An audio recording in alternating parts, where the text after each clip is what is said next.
पुढची बातमी पाहूया। टीसीएस प्रकरणातील आरोपी निदा खानला आसरा दिल्याप्रकरणी एमआयएम पक्षावर बंदी घाला अशी मागणी नितेश राणे यांनी केली आहे। निदा खानला कोण आशीर्वाद देत होतं? एमआयएम नावाचा राजकीय पक्ष ही दहशतवादी संघटना आहे असा आरोप त्यांनी केलेला आहे। पीएफआय, आयएसआय, अल कायदा आणि एमआयएम मध्ये आता फरकही नाही।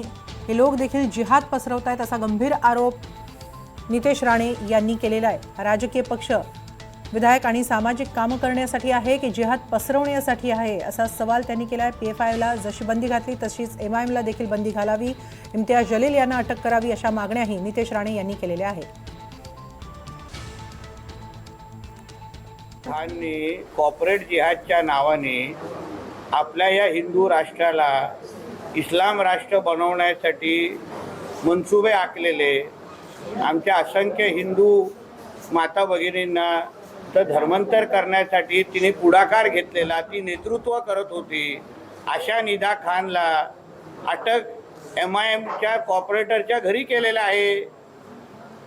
तिला इम्तियाज जलीलचा आशीर्वाद होता म्हणून मी पहिल्या दिवसापासून बोलत होतो।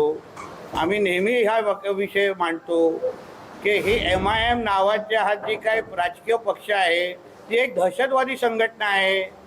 पीएफआय, आयएसआय, अल कायदा हे त्याच्यामध्ये आणि एमआयएममध्ये काहीच फरक नाही आहे, कारण का ते लोक पण जिहादच पसरवतात। ह्याच्या अगोदर पण मुंब्राची ती कॉर्पोरेटर, तिची पण पार्श्वभूमी कोणाला माहीत नाही म्हणून तिचं नगरसेवकचं पद गेलं, ती पण एमआयएमचीच होती।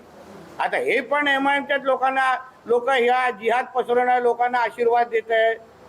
म्हणजे नेमकं तो राजकीय पक्ष विधायक आणि सामाजिक कामं करण्यासाठी आहे की जिहाद्यांना आसरा देण्यासाठी आहे?